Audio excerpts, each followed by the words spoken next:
So I think if we have the goals, the methods will evolve. They will be contextualized by geography, by industry, by time, and so on and so forth. Yeah. But I think we need to figure out some consensus on where we want to get to.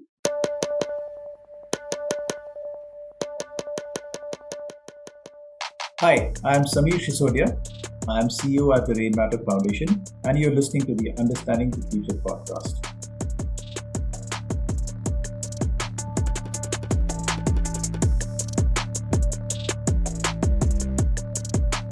Hello everyone, I am Puneet Gandhi, Senior Associate with the Climate Center for Cities at the National Institute of Urban Affairs, and welcome to the Season 3 of Understanding the Future podcast. I have been working and studying in the field of sustainability and climate change for more than 8 years, and I have realized that I have a lot of questions on how we can build cities in India that are more climate focused. With Understanding the Future podcast, I interact with experts, entrepreneurs, and government officials to understand what it takes to bring all the different solutions to the ground, as well as how can systemic changes be developed on ground. We will further anchor all the topics being discussed with different skill sets required. This will help us understand the future of cities and future of work in Indian context. If you are tuning in for the first time, do check out our previous episodes. Also, don't forget to check out the Climate Practitioners India Network, a members-led solutions-oriented platform for climate practitioners across India. And join it through the show notes. Hope you enjoy the podcast.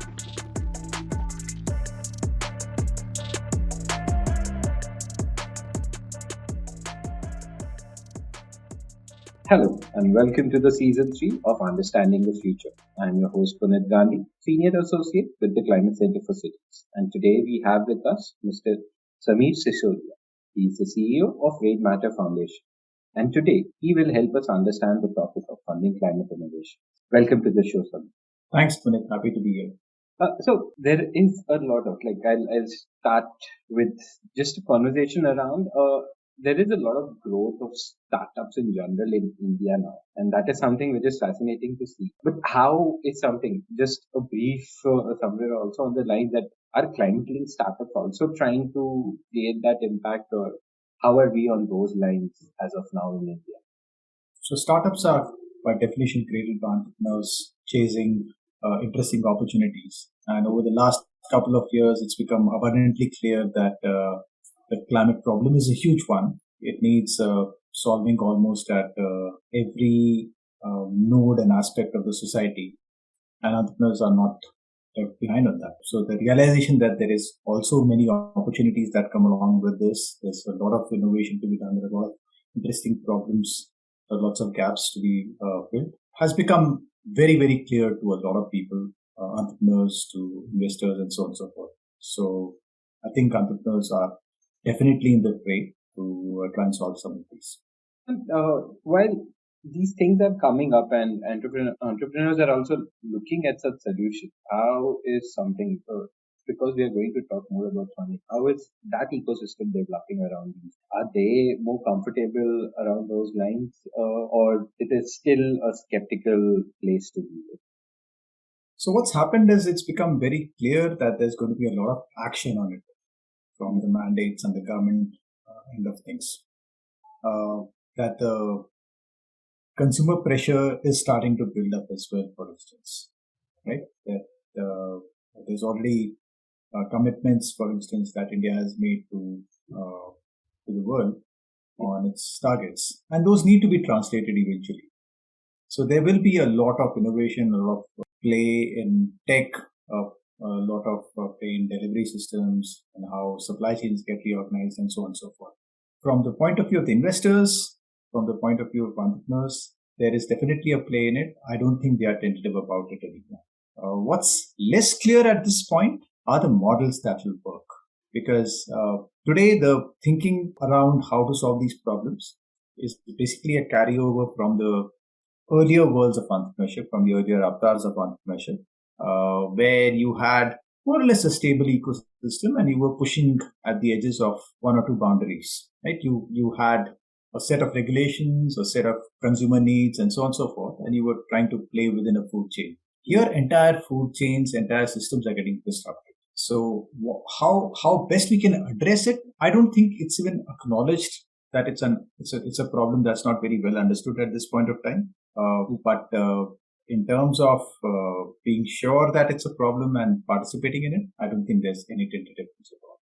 Yeah, no, I do agree that climate change is not something that is domain specific somewhere. And that is something that we also work with a lot, and something on those lines. That where do you see climate change innovations also coming up more and more? Because it's not something that we are just looking at that, okay, this is the boundary in which we need to solve a problem. So how do we then build up according to those kind of systems? How do we make sure that such thought process can be inculcated across different projects? To start with, the climate problem did get defined and still does get defined in slightly limited terms of temperature, emissions, and linked transport and energy problems. This is by and large the large framing across the world. And it works well for preserving status quo, if you will, because you can tinker with the energy source, you can tinker with how logistics is done, get 10, 15, 20% win in a particular subsystem, and defer the problem, as it were. Increasingly so in the last couple of years, there is an acknowledgement building up, and there's a question building up around this, more importantly, that we cannot just look at it in this limited sense. We have to look at ecological degradation, we have to look at the water problem, we have to look at the associated food systems, the risks that come as part of these changes, and solve for all of it. So in that sense, it touches everything. Right? Like if I were to go to a very simple but very deep change that might occur, is how supply chains are structured today. COVID showed us, and the successive disasters across the world have shown us that we cannot necessarily rely on very, very long supply chains that we build. It makes us fragile, and we have to start thinking of how to work around these from an adaptation perspective. But as you go deeper, you also realize there are mitigation problems. So it's a very deep fundamental change around which a lot of different models will come up, both social as well as entrepreneurial. So I think it does affect everything that we know on the planet. No, absolutely. I do agree that we do need to somewhere change fundamentally how things are progressing right now, because while we might look at the whole kind of narrative generally goes a lot on mitigation, but India always tries to pick up the adaptation part as well, because we are one of the very badly affected country as well in general. And when we are looking at those lines, there are a lot of institutions then that would be required to come in together to be able to do something going forward as well. So how do you see those kind of institutions coming together, and how can that interconnectedness be leveraged here? Because that is something as one of the key things on the climate change issue, that interconnectedness will actually help us in developing better solutions.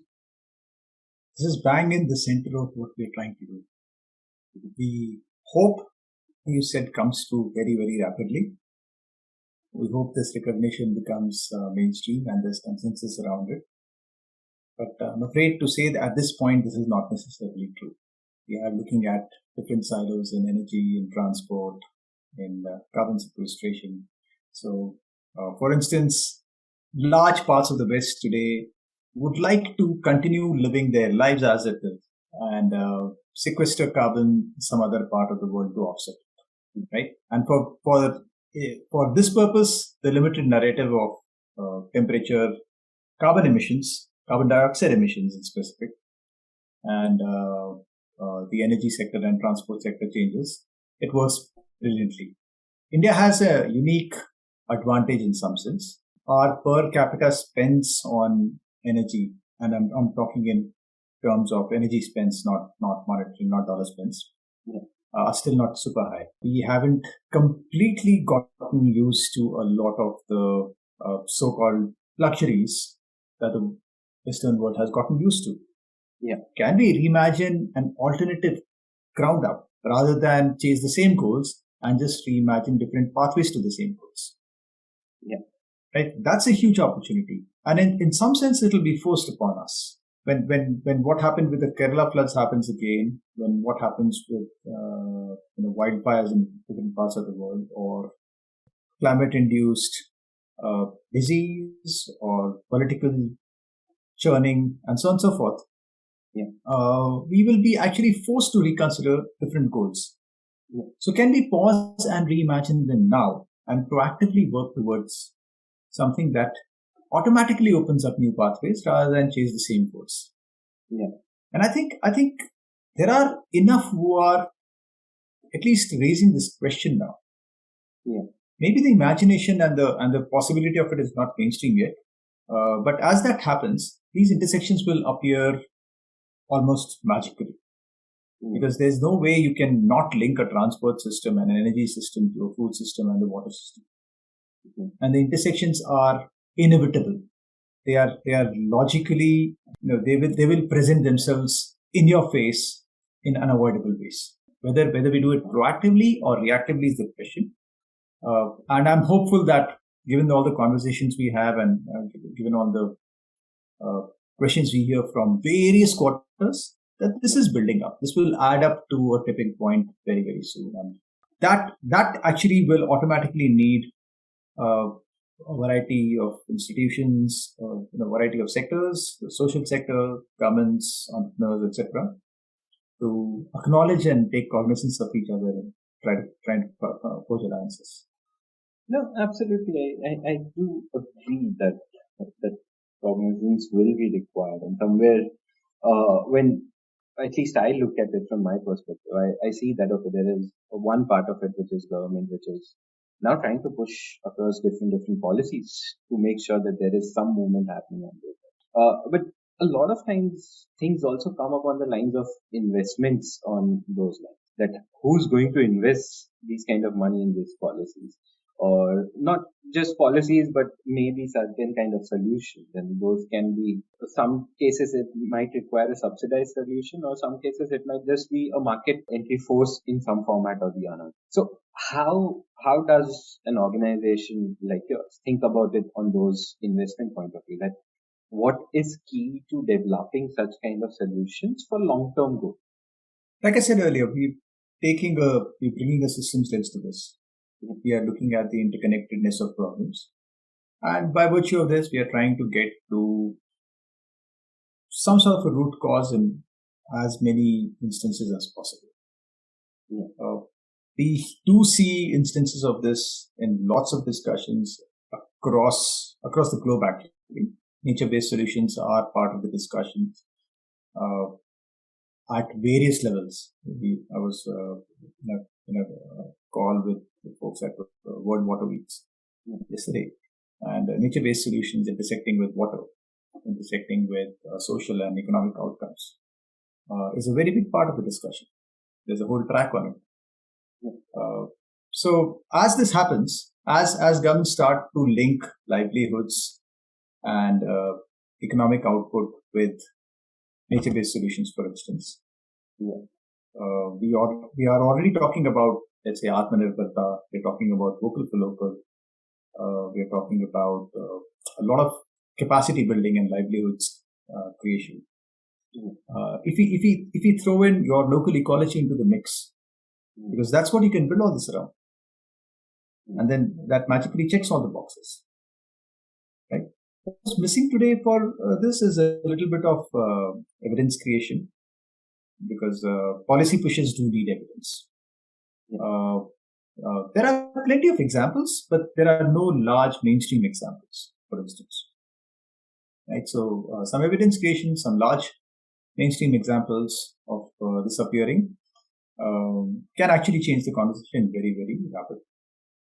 I think the pieces, the base understanding of each component, etc., is already there. Yeah, that's somewhere true, and somewhere it's all about small things trying to pop up everywhere in each of the solution buckets. But interlinking is still something that might take its own course of time and systems to be developed as well, I feel. And I think sometimes the interconnections and the way to look at complex problems and complex systems is to set the right goals. Because very often we get caught up in the methods and the solutions. Okay. And it becomes a battle between method X and method Y, or this set of solutions and that set of solutions, or different approaches. But as long as we take cognizance of the goals, like for instance, we are coming from a world where GDP and growth numbers, if you reduce everything, the economy to these two numbers, and maybe your per capita income levels, these three numbers, that represents the entire gamut of your economic focus. Yeah. It was the goal, whether you were the government or whether you were a private corporation or an individual citizen, you were fixated on these goals. Yeah. Right? You did not see the massive downsides that come with it, the massive costs that were being paid for it. What is the alternative set of goals we can imagine? So I think if we have the goals, the methods will evolve. They will be contextualized by geography, by industry, by time, and so on and so forth. Yeah. But I think we need to figure out some consensus on where we want to get to. No, absolutely. That would make it a very interesting approach as well, which a lot of people would like it as well. But somewhere, I think getting a world consensus over it might also be a bit difficult. Don't you think over those lines? So where we usually disagree are the nuts and bolts. Yeah. If I were to present a motherhood, an apple pie proposition to you, yeah, saying on farming, we want two things. We want, let's say, better soil health, and we want a logical basket of needs to be met locally. For instance, pickle. That's my favorite go-to example, because that's something that every grandmother in India knew how to make. Yeah. And that's something that every village is buying from a city today, right? And the loss of economic value, but also of ecological value, of capacity, of livelihoods, of local knowledge systems that, let's say, 60 rupee bottle of pickle represents, when over 50 of it actually accrues to a city and under 10 of it are actually left inside your cluster. Yeah. It's massive. So there's a logically derived basket of needs that should be met within a particular radius, within a particular cluster. Right? How do we arrive at that? So at a top level, you and I would very easily, quickly agree on that goal. In its fine tuning and its nuts and bolts is where we can start to now differ, have nuance, have context. It might look different in the Himalayas versus dryland area versus the western parts, and so on. And that's okay. It will also get revised over time. But in our top level goals, we can find consensus very easily. Is what I believe. I do agree that somewhere on the top, everyone wants the same. Everyone wants a comfortable lifestyle and things on those lines, but also somewhere more hopefully connected to where you are living. But when we let's come to the urban sector, because that is again one of the sectors where there is huge amount of pollution, there is huge amount of emissions as well, if you have to look at it from traditional terms. But this is the place where a majority of your local economy is getting pushed as well to grow in a better way. When you compare an example like local food system, how can that be managed well? Because that is something which gets inherently more difficult to do at a cost point that we would like to imagine. So when we are talking about absolutely energy, food, water nexus is something which is very important going forward, and especially to develop it on a more decentralized level as well. But when we are looking in reality about something on urban ecosystem, specifically because we work around those lines, how do we envision things on those lines? It can help us curate that kind of localized ecosystem for them as well. So there are two interesting ways of looking at the urban problem. In fact, when we started off, we didn't look at the urban problem at all. We said India has 6.5 lakh villages.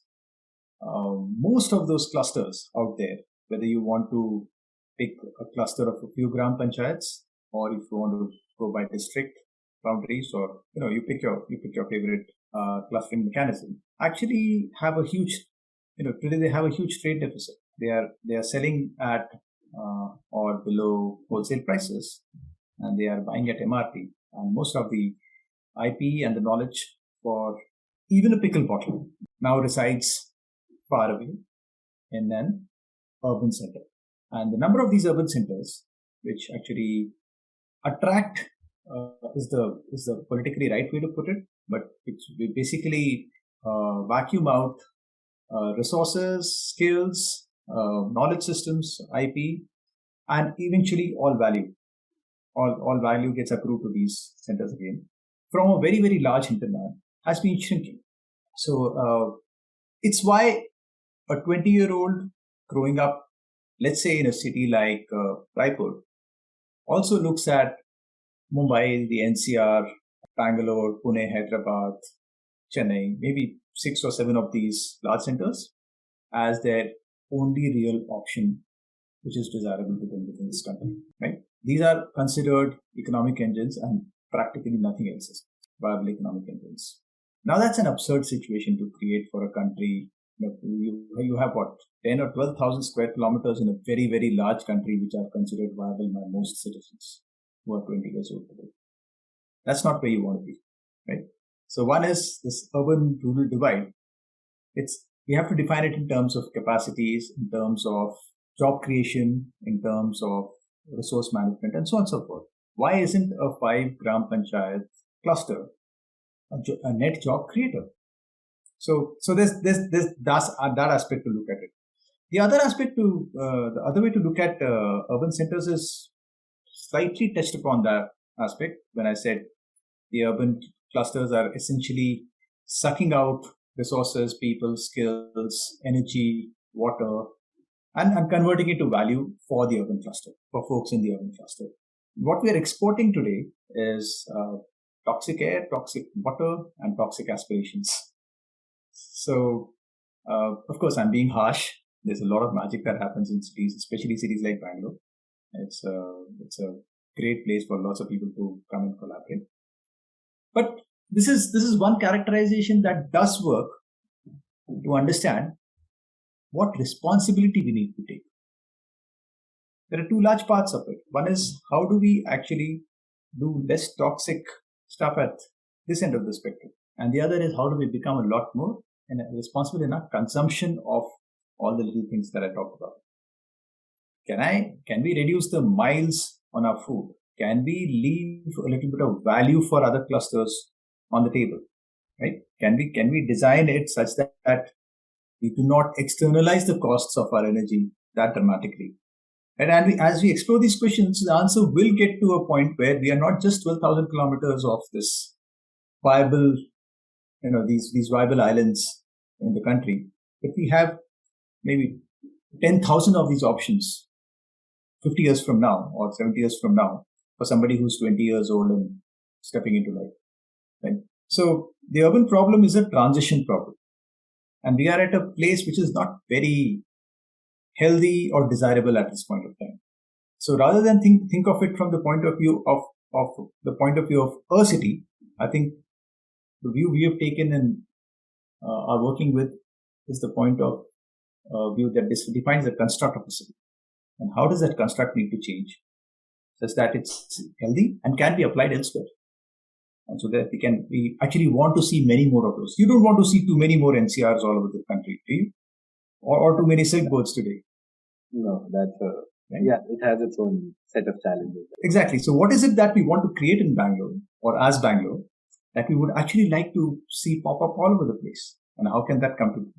So that's how we're looking at this problem. Okay. And you did mention somewhere on the lines that when we're talking about things like nature-based solutions and how it can bring livelihoods to it as well. There are, but a lot of projects when such kind of thought process is being developed, where that it's not really financially viable to do it, but it makes sense when the matrix is changed.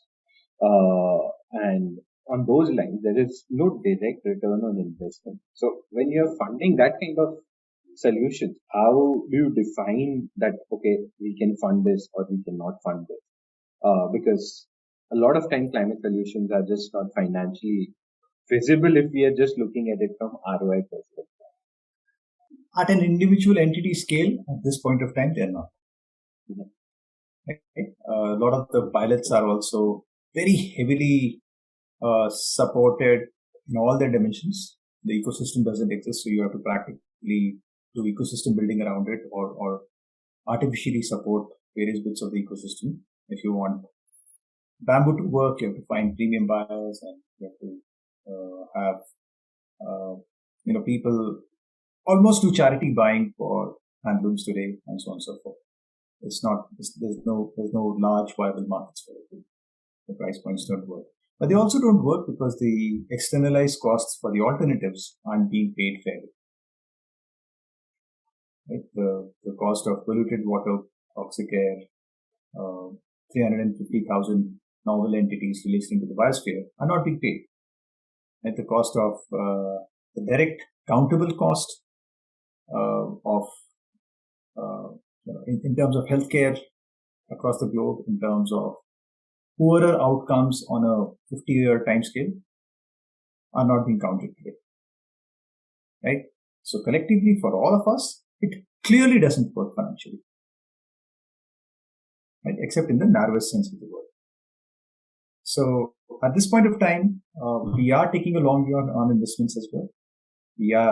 We believe that thanks to the world starting to recognize these problems, thanks to the world making commitments to it, there's going to be a lot of regulatory and compliance changes, which will not continue to allow it to be cheap, to pollute, to be irresponsible in very, very direct terms. Consumer preferences are also changing in small ways and big. And as these add up, the economics of it will start to look very different. And in some cases, we are sure they will start to look different in 2 to 3 years' time, not even like a 20-year time frame. FMCG today better be thinking about what their supply chains look like, what their packaging looks like, what their buying practices look like, because it's not very far away when they will be forced to contend with this. No, absolutely, that's true. And so when let's come to the next part of it, where then what does investors look for when they are trying to invest in this ecosystem? What are the different key points as any investor would look for that? Okay, if you're trying to invest in this ecosystem, maybe short term, mid term, or long term, what are the different things that we are looking for? So there is the huge opportunity of, let's say, hundreds of billions of dollars being pumped into this over the next few years, right from the offsets to technologies to capture carbon, technologies to solutions to replace plastics. We've seen a bunch of proposals on how to deal with stubble burning through various mechanisms, sometimes combining it with packaging chemicals and so on and so forth. So there are definitely opportunities in these transitions. Right? It's a very, very rapidly moving landscape. It's very poorly understood at this point of time. What's also missing is any kind of a systems lens applied to it right now. The water, energy, food systems, nexus, how it has impact on healthcare and all that is very, very poorly understood. So not enough investment is going at things that intersect. What we are trying to do is trying to take a slightly long-term view of this. While we are picking areas in these, we're also trying to see if it checks off 2 other boxes. Can it also, if you have a solution which also checks the livelihoods box, it's likelier to sustain. We are also trying to see if it scales wider, not as the organization itself necessarily, but as the idea behind it.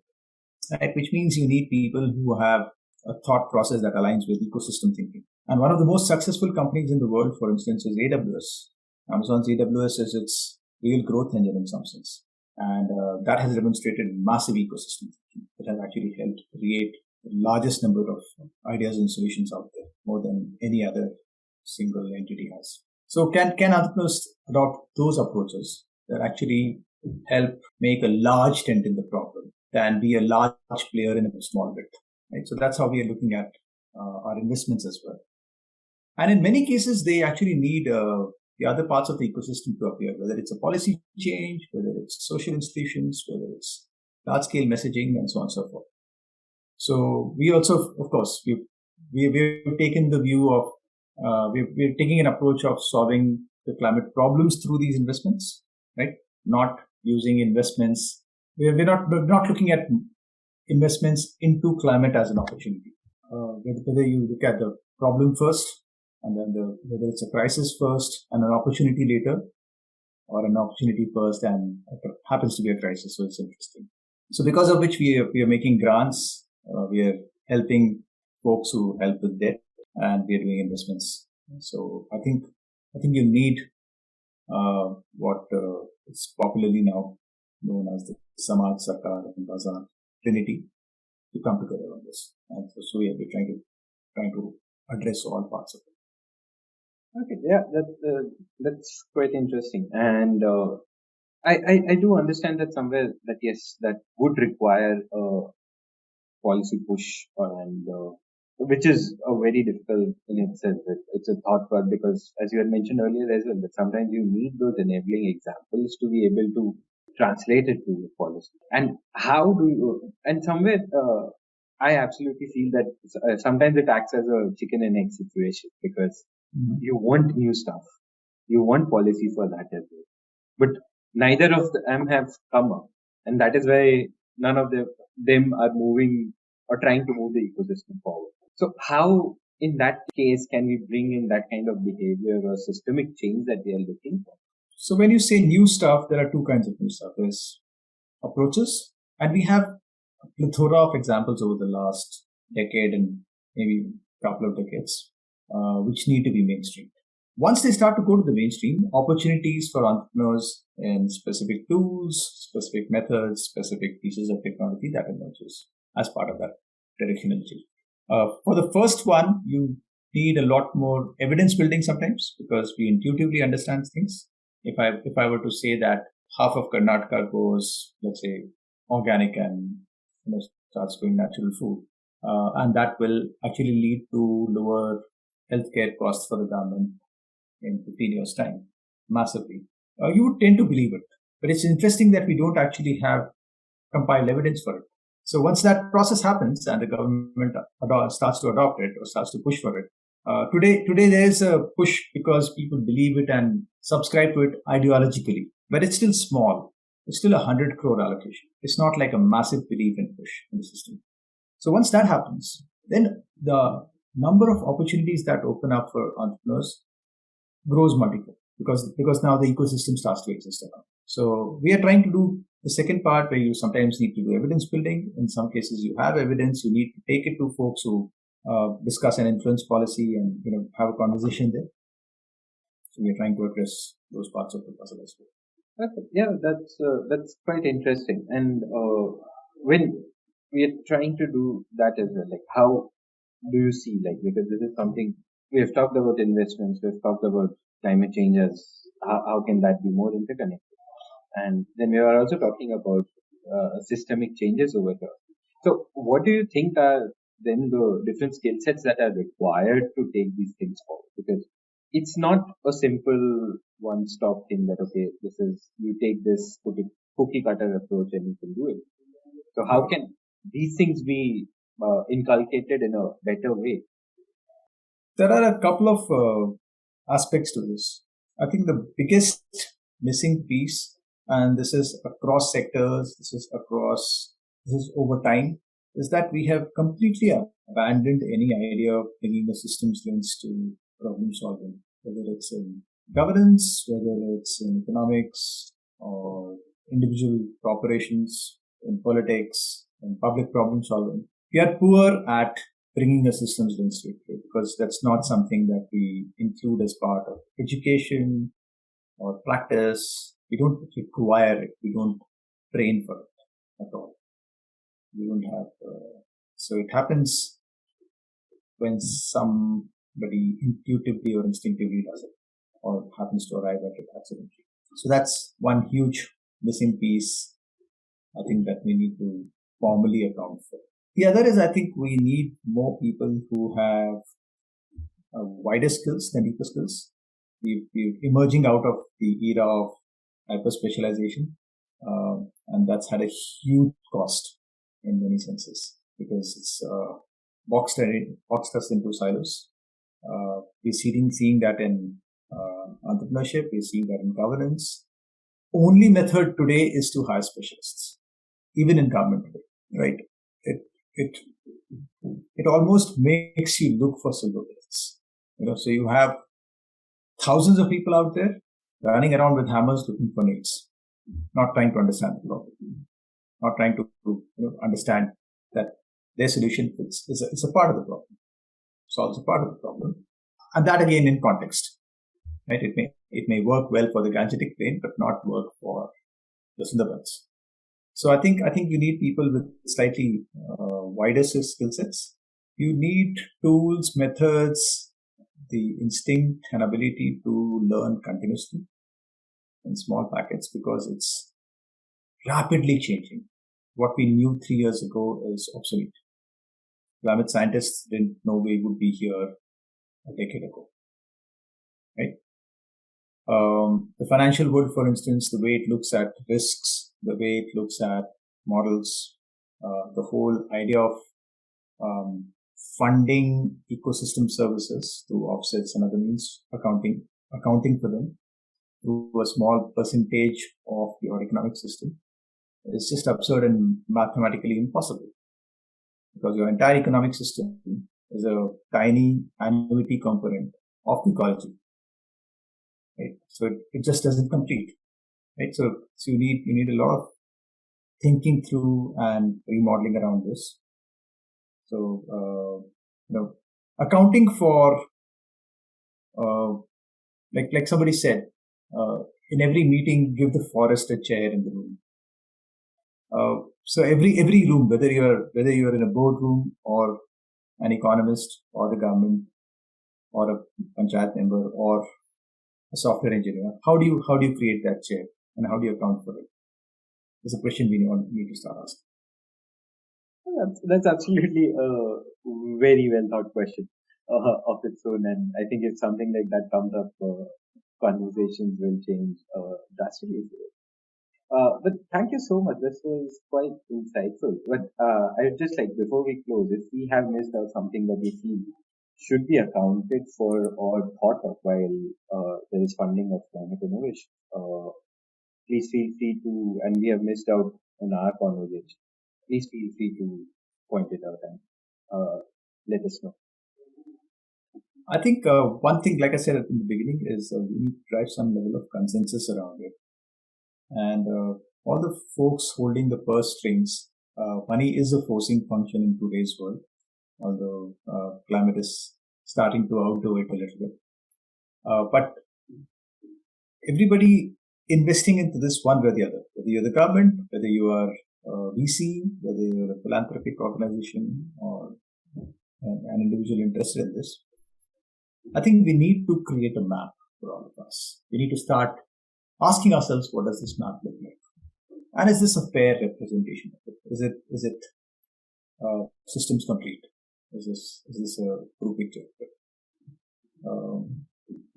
And I think we have maybe a year to arrive at this, because we need to move really fast. We have maybe 7 or 8 years to start turning the directions around. To have created some common goals, some set of tools, some set of metrics and measurements around it, which look different from where we are today. Because if you don't start making this change in the next 7-8 years, as some scientists claim that we are already at, we will definitely be too late. Yeah, sorry if I ended this on a very depressing note, but I'm optimistic that the consensus will. Things are being pushed. I do feel somewhere that people are trying to now scramble their thoughts in a better way as well, to be able to reach that kind of consensus. Thank you so much for your time. This was absolutely good to talk to you and get your perspective on all these different things. Thank you so much. Thanks, Puneet. Thanks for having me.